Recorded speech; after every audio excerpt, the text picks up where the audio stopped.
यह कहानी है एक किसान की जो कि बहुत मेहनती था। वह बड़ी मेहनत से खेतों में अनाज उगाता था और उसकी देखभाल करता था, पर अक्सर ही उसकी फसल खराब हो जाती थी।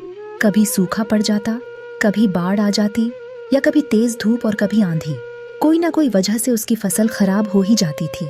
वन दोनों किस पेड़ के नीचे बैठकर अपनी बर्बाद हुई फसल को देख रहा था, और तभी वह गुस्से में आसमान की तरफ देखकर भगवान से कहता है कि मालिक, आपको सब बहुत महान मानते हैं और सबसे ज्यादा ज्ञानी मानते हैं। कहते हैं कि आप सब जानते हैं, लेकिन मुझे ऐसा लगता है कि आपको कुछ भी नहीं पता। मुझे यह लगता है कि आपको तो यह भी नहीं पता होगा कि फसल कैसे होती है।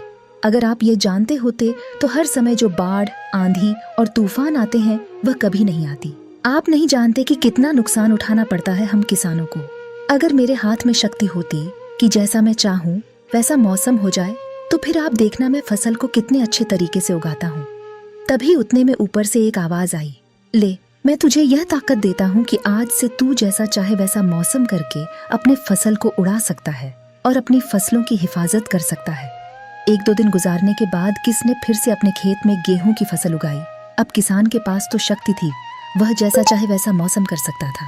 तो किसान ने आंधी, तूफान और बाढ़ कुछ भी उसने अपने खेतों पर आने नहीं दिया।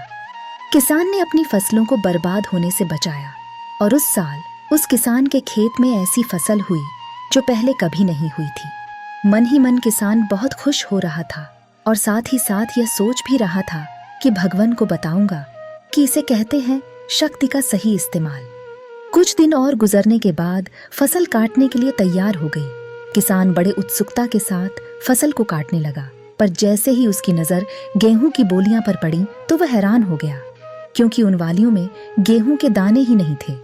गेहूं के एक भी बाली के अंदर गेहूं का दाना ही नहीं था। सारी बालियां अंदर से खाली थीं।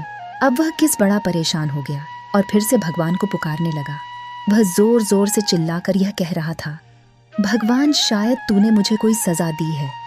तभी ऊपर से आवाज आई कि मैंने तुम्हें कोई सजा नहीं दिया है, बल्कि इसकी जिम्मेदार तो तुम खुद हो। तुमने अपने पौधों को संघर्ष करने का मौका ही नहीं दिया। ना तो तुमने उन्हें आंधियों से जूझने दिया, ना ही तेज बारिश से सहने दिया, और ना ही धूप में तपने दिया। एक भी चुनौती का सामना तुमने उन्हें नहीं करने दिया। इसीलिए सारे पौधे अंदर से खोखले रह गए।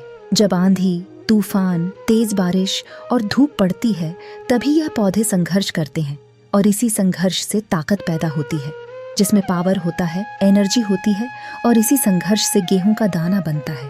तूने उन्हें बुरे वक्त से गुजरते ही नहीं दिया जहां उनका बनावट होता। सारी बालियां इसीलिए खोखली रह गई, क्योंकि तुमने अपने पौधों को संघर्ष कराया ही नहीं। सेम यही चीज दोस्तों हमारे साथ भी होती है। इस कहानी से हमें यह सीख मिलती है कि बुरा वक्त जो होता है, जिसे लोग संघर्ष कहते हैं, स्ट्रगल कहते हैं, यहीं से एक इंसान की तरक्की होती है। आपको पता होगा कि जब एक डायरेक्टर कोई मूवी बनता है तो डायरेक्टर सबसे डिफिकल्ट रोल अपने बेस्ट एक्टर को देता है। तो जब भी आपको ऐसा लगे कि आपकी जिंदगी में तकलीफ है, बहुत ज्यादा प्रॉब्लम्स है और आपकी किस्मत खराब है, तब खुश हो जाइए, क्योंकि उस भगवान ने यह सारी प्रॉब्लम्स आपकी लाइफ में ही क्यों दिया है, क्योंकि उसे पता है कि आप इन सब को पार करके आगे निकल सकते हो। और जरा सोच कर तो देखिए कि अगर आपकी जिंदगी में कोई प्रॉब्लम ही ना हो, कोई संघर्ष ही ना हो, तब जिंदगी जीने में मजा ही नहीं आता है। तो दोस्तों, ये मेरी कहानी आपको कैसी लगी? आप मेरी कहानी को लाइक, कमेंट और दोस्तों के साथ शेयर जरूर करें। और हाँ, चैनल को सब्सक्राइब कौन करेगा? अरे यार, आप करोगे और कौन करेगा? आप मुझे सपोर्ट करोगे, तभी तो मैं आपके लिए अच्छी अच्छी स्टोरी लाऊंगी। तब तक के लिए नमस्कार, थैंक यू।